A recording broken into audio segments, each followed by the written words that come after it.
An opportunity now in Cleveland with a quarterback situation that, honestly, he can come out of and win the job. I think he'll do well. I really do. I think the kid works really hard. I think he loves the game of ball. And when it comes down to it, if you have a guy like that loves the game, obviously grown up around it his whole life, I think he'll be successful. He has a tremendous luxury to change plays at the line of scrimmage and what he sees. But you got to take into account that this kid has started every game in his high school career. This kid has started every game in his college career but one. He's seen a lot of football. So it's not too many complex defenses that you could throw at him that he hadn't seen. He's seen all of them. What happened behind the scenes in Miami last week left NFL scouts, general managers, and team owners completely shocked. Shedeur Sanders put on a performance that was so sharp, so precise, that even the most experienced talent evaluators, people who've been doing this for decades, are now second-guessing everything they thought they knew about quarterback play. The buzz started quietly on Tuesday. By Friday, it was all anyone in football circles could talk about. And now it makes total sense why Deion Sanders has been so confident about his son's NFL future. What you're about to hear could seriously shift the way you see the 2025 NFL Draft. But before getting into the details of that private session, take a second to think about this.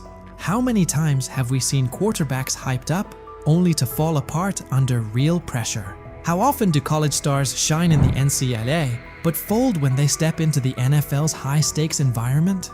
The league's history is full of QBs who looked unstoppable in college but couldn't cut it at the next level. That's exactly why what Shedeur did last week is so unbelievable. This wasn't a flashy highlight reel against weak college defenses. It wasn't a carefully edited clip designed to go viral. This was a real, high-stakes NFL-style workout, with all the pressure you can imagine. Here's what we know. About 3 weeks ago, word started to get around that Shedeur had scheduled a private workout in Miami.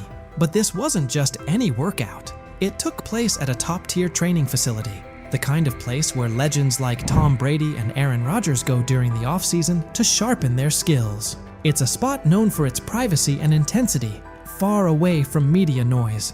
But here's where things got really serious. Shedeur didn't just bring in a few position coaches or local scouts. He invited the big names, the harshest critics. These were evaluators who don't get impressed by flashy stats or famous families. Think former NFL defensive coordinators who've built entire careers on shutting down elite QBs. Think scouts who've analyzed everyone from Peyton Manning to Patrick Mahomes. And they all showed up. Every one of them. Inside the facility, the vibe was intense. 15 NFL decision makers, execs, scouts, and coaches were spread across the field. Clipboards out, stopwatches ticking, no smiles, no reactions. Just stone-faced pros who don't hand out compliments lightly.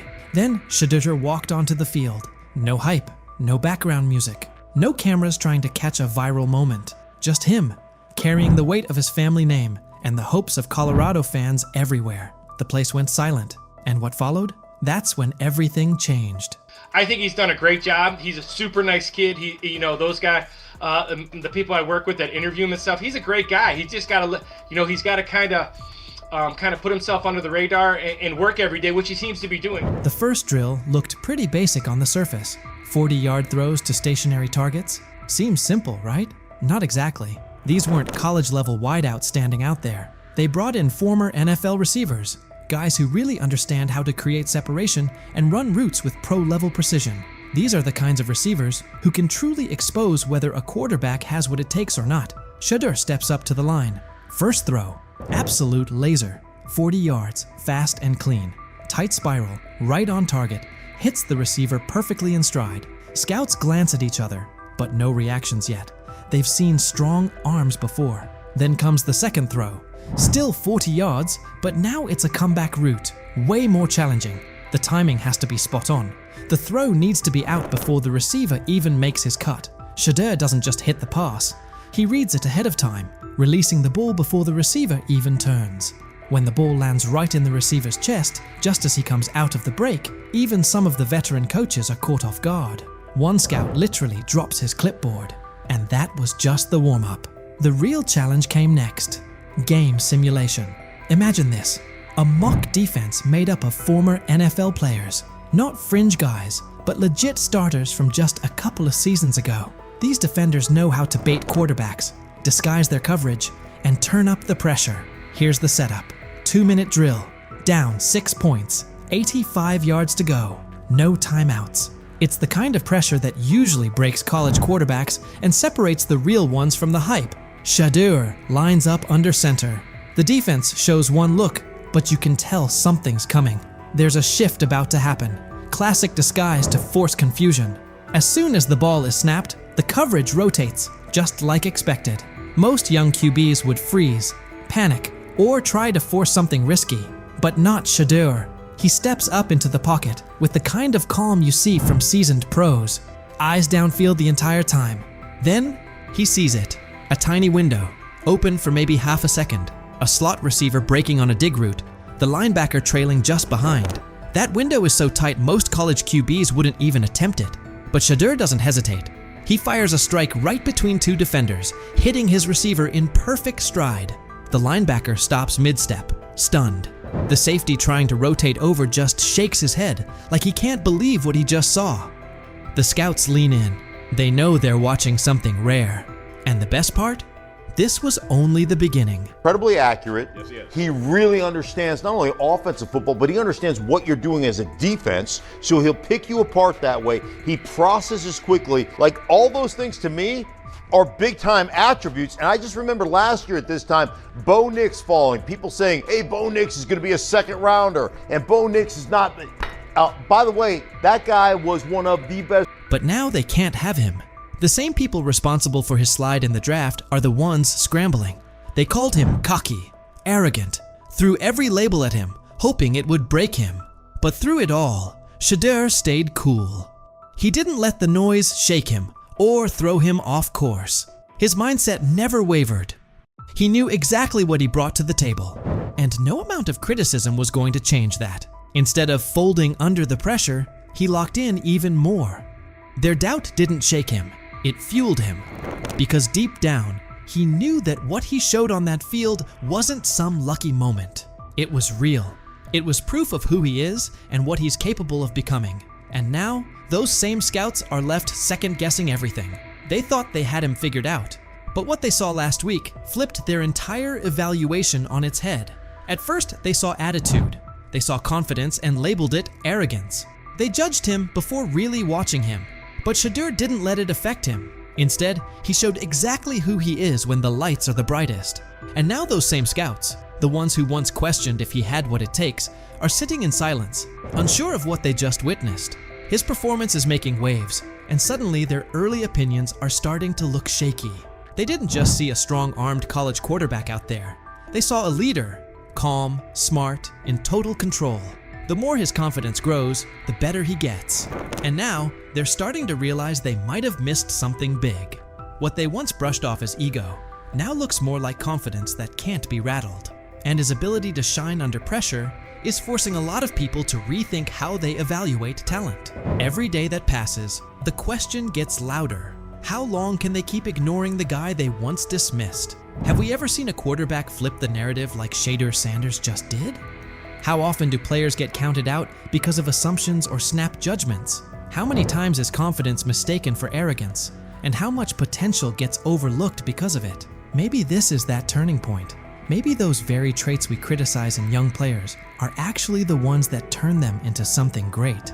What if Shedeur is exactly the kind of quarterback the league's been missing? What if we're watching the start of something special? So what do you think? Could Shedeur Sanders be the real deal?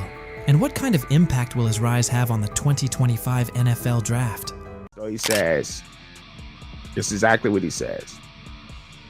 I'm told the footage of Shedeur Sanders meeting with the Giants is so bad that both the Browns and the Sanders family have threatened legal action if it is What in the NFL is happening right now? The New York Giants just leaked a draft interview recording with Shedeur Sanders, and fans are completely freaking out. Did Shedeur take some shots? Did the Giants forget what the word confidential means?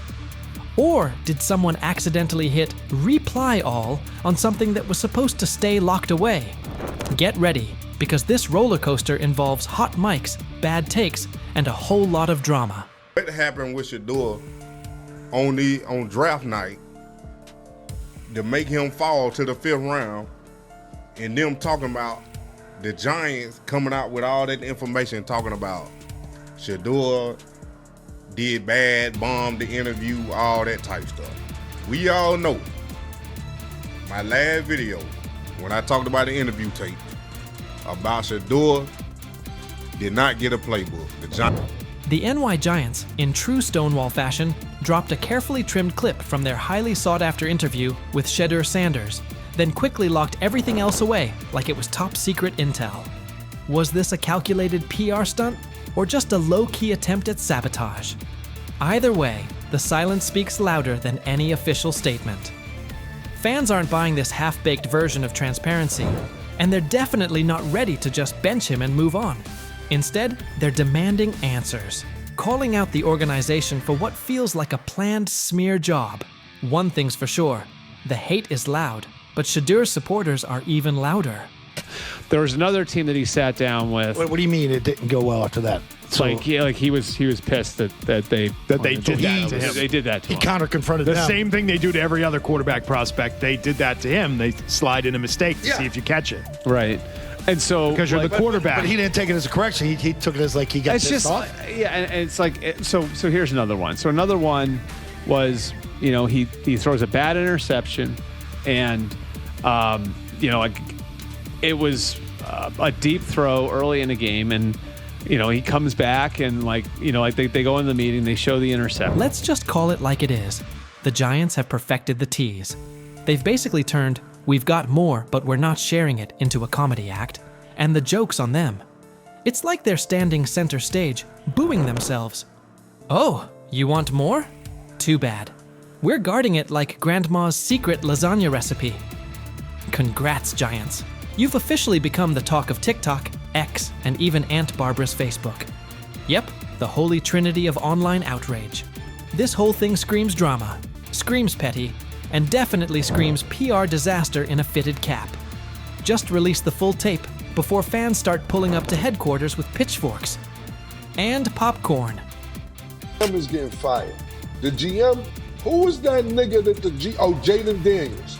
The GM is on film that the nigga's son, the nigga asked his son last draft, yo, who you think I should pick? His son like, yo, you need to get the Jaden Daniels nigga, B.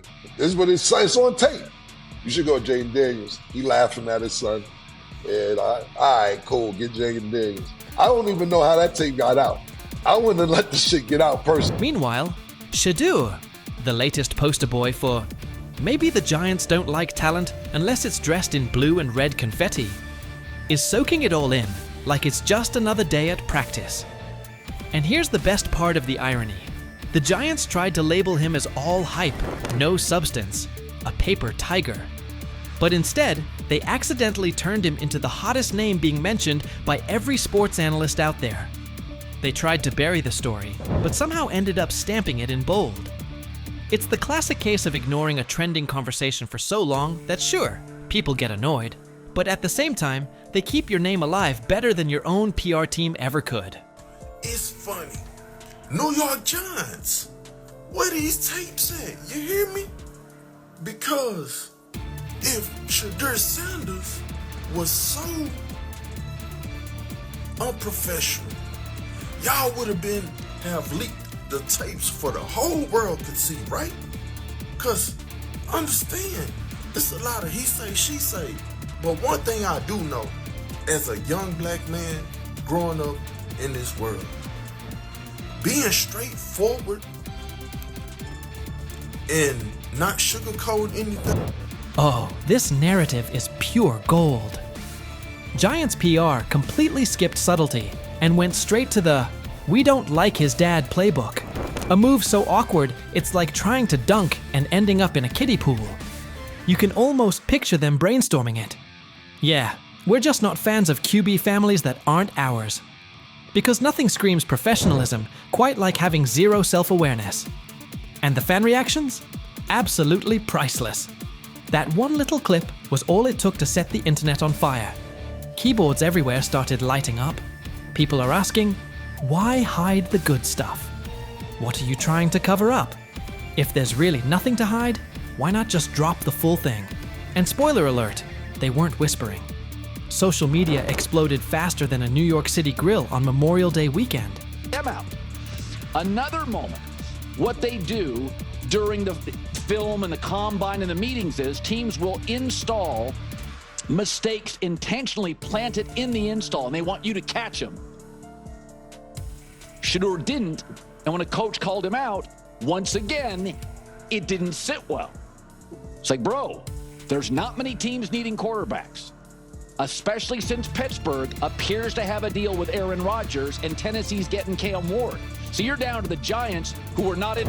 And that brings us to the next tasty slice of irony. By refusing to release the full interview, the New York Giants probably thought they were hurting Shedeur Sanders' image. But instead, they ended up throwing gasoline on the hype train. Rather than shutting things down, they made him look like the kid who grabbed the last cookie and somehow got blamed for taking the whole jar. Only difference? This kid's got cameras on him 24/7, and he's handling the heat like a seasoned pro. Now, every move he makes is being broken down, every throw studied like it's a presidential debate. Fans are calling it what it is. They've lied on Shedeur. Some say the Giants just don't like his dad. And honestly, that might be true. Maybe this whole thing was just a cheap shot at Deion Sanders by extension. But here's the plot twist. The harder they try to drag him down, the more interesting his story gets. The Giants accidentally turned Shedeur into a walking headline, a controversy in cleats. They tried planting doubt, but all they really did was create buzz. He's no longer just a top draft pick. He's now a symbol of resilience, a narrative goldmine, and living proof that real talent doesn't fold under pressure. It levels up. And at this point, even if the Giants wanted to, there's no turning off the spotlight. Okay, so probably the most fun yet the most difficult thing I cover and we cover all year long is not games. It's the NFL draft. Because I've said this many times, you get lied to for a month to 2 months up to it. And so often during the draft, and every few drafts, there's a guy that really falls, precipitously falls. This year it was Shedeur Sanders, it's been Aaron Rodgers, it's been Dan Marino. Every few years somebody falls a lot. And so, but those stories don't come out until like the fall and after. Let's not overlook the fact that the hate is so strong, you could bottle it up and sell it as radioactive cologne. You can practically watch it leaking out of Giants HQ like toxic sludge straight out of a bad superhero origin story. But here's the twist. Maybe that's their superpower. Maybe the New York Giants really believe they're cooking up some secret formula, a cocktail of manipulation and media spin. But here's the thing. Every bit of shade they throw at Shedeur Sanders only makes his story bigger. Every time they try to box him in as some overhyped diva or question his character, they accidentally hand him another viral moment. And now, he's the underdog hero rising through the smoke. Let's be real. This isn't just about football anymore. This is about narratives, control, and how the establishment absolutely loses it when they're no longer holding the pen. And the real kicker? They still won't release the full interview. You've got NFL fans, media heads, and entire Reddit threads all chanting, "Drop the tape." Like it's some long-lost Beatles album. Meanwhile, the Giants are just sitting there, staring into the void like nobody saw this mess coming. Now, I don't know if it ever gonna get leaked or not. The tapes, the New York Giants have the tape. They definitely have the tape. It's confirmation that they have the tape. Shedeur didn't do nothing. It's what they saying he did. I'm gonna tell you what these mixed reaction right here. So we already know about the New York Giants, but the Pittsburgh Steelers head coach Mike Tomlin reported Miles Sanders' talent, but hesitated to draft him due to previous challenges with quarterbacks like Russell Wilson and Justin Fields, leading to more cautious approach.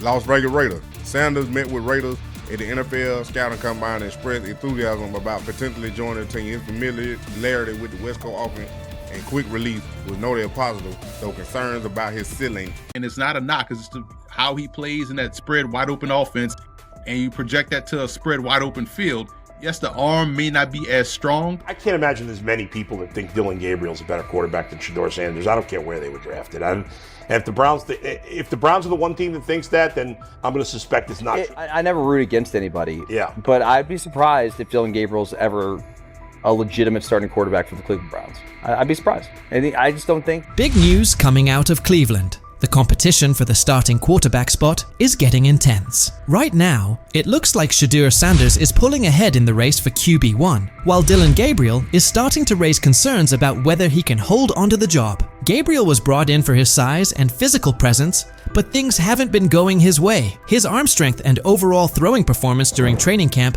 have been underwhelming. In contrast, Sanders has been consistently outperforming him on the field. At this point, Shedeur Sanders seems to be on track to take over as Cleveland's starting quarterback. This shift could have big implications for the team moving forward. Initially, Gabriel was drafted before Sanders and was widely seen as the likely pick for the top quarterback spot. But there's been one major issue that keeps coming up: his height. At just 5'11", Gabriel's size has become a real concern, especially in a league where physical stature can make a big difference. Throughout training camp, Gabriel has had a tough time making long throws with the kind of ease people expected from him. In a position that demands both power and precision, that's a tough weakness to overcome. Meanwhile, Sanders has continued to turn heads with his ability to deliver accurate deep passes, using his long limbs and natural throwing ability to his advantage. It's become clear that Sanders has taken control of the QB battle during camp, while Gabriel has struggled, particularly when facing pressure or a crowded pocket. That's now led to a lot of talk from analysts, who are wondering if Gabriel's lack of arm strength and ability to perform under pressure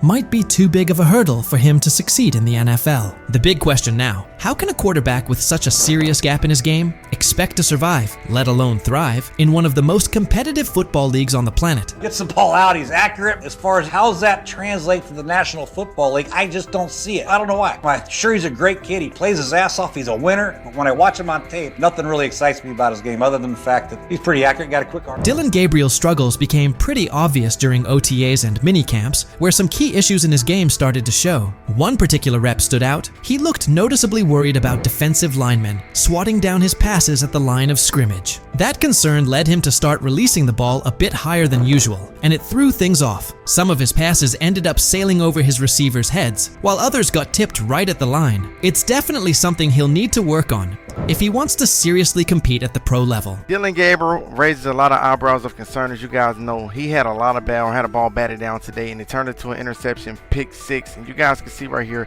this was a cause of concern coming into the draft when it pertained to Dillon Gabriel, is how, his smaller frame. You guys seen it with the Johnny Manziels. Just kind of with those guys, the smaller frames, getting balls batted down to the line, ultimately turns into interceptions. That being said, both Dillon Gabriel and Shedeur Sanders have things they need to work on. Neither of them is flawless, and the quarterback competition is still very much alive. Sanders has shown more consistency throughout camp, but nothing is set in stone just yet. Both quarterbacks are still in the running, and the battle is only getting more intense. While Gabriel was having his share of mistakes, Sanders was out there dropping dimes during practice. His throws were on point, showing off some serious precision and smart decision-making. One play in particular stood out. He connected with his tight end on a corner route near the back pylon. It was a tight window, with a linebacker trailing, and the receiver pressed at the line. But Sanders placed the ball perfectly. It was a textbook read. As soon as the safety bit on the short route, Sanders quickly recognized the one-on-one coverage and took the deep shot without hesitation. That kind of situational awareness, paired with his accuracy, is what's giving him the edge right now. There's even been some chatter that Cleveland may have picked up Dillon Gabriel just to block another team from grabbing Sanders. According to reports, owner Jimmy Haslam was very interested in bringing Shedeur on board, but not everyone on the coaching staff was sold at the time. Regardless of those early disagreements, Sanders is proving himself where it matters, on the field, showing that he's ready to compete at the highest level. There's a lot of speculation. He wanted Shedeur Sanders. The staff drafted Dillon Gabriel, Oregon, 2 rounds earlier. And they were doing that not because they necessarily loved Dillon Gabriel. They liked him, but they thought it would stop their impulsive owner from forcing them to draft in round 4 Shedeur Sanders. One thing that's really helped Shedeur Sanders stand out is how well he communicates on the field and takes charge of his teammates. His leadership and calm under pressure have pushed aside any lingering doubts about his potential, and he's steadily climbing to the top of the QB competition. The progress he's made in such a short span is making the coaching staff take a second look at their original plans. At this point, it's becoming clear that Sanders is making a serious case to be the future face of the Cleveland Browns. But it's not just the coaches he's winning over. Fans are fully backing him too. Across all age groups, people are showing strong support for Sanders, with many calling for him to be named the starting quarterback. His exciting play style, paired with his natural leadership and magnetic personality, has really struck a chord with the fan base. There's a noticeable buzz building around the idea of him leading the team, and fans are clearly invested in his journey. The hype isn't just about what he could become, it's about the energy and spark he's already bringing to the team. Fans want someone who can lead, inspire, and get results. And right now, Sanders looks like that guy. Even veteran quarterback Joe Flacco had high praise for him, saying Sanders puts a smile on his face, not just because of how he plays, but because of the positive vibe he brings to the locker room. It's obvious that Sanders is leaving a strong impression on everyone, from coaches and analysts to his teammates. I don't know if it has an impact on much, but Shedeur's been great. I mean, he's a lot of fun to be around in those meeting rooms, and I think so far there's been, at least once in the meeting room that he's made me crack a smile, and that's what it's all about. He's a young guy trying to learn some football and come out here and practice well and do those things. And like I said, he's been a lot of fun. I mean, he's come up to me and. As the quarterback race in Cleveland picks up steam, it's becoming more obvious that Dillon Gabriel is slipping out of serious contention for the starting role. He came into camp with high hopes, thanks in large part to his size and athleticism, but his recent showings have raised some red flags. Gabriel's inconsistency with deep throws, especially when under pressure, has exposed a major weakness that's tough to ignore. Even with his solid build and physical tools, Gabriel just hasn't shown the kind of arm strength and accuracy needed to compete at the NFL level. His inability to stay composed and deliver under pressure has only fueled more concern about whether he can really hold his own in this league. Meanwhile, Shedeur Sanders is quickly climbing the depth chart, not just because of his standout play, but also due to his physical strength and mental grit. Sanders has been throwing with confidence and precision, even under duress, and he's consistently making smart reads when it counts. His accuracy and decision-making have really popped during training camp. What's more impressive is Sanders' commitment. Even without getting most of the first-team reps, he's stayed locked in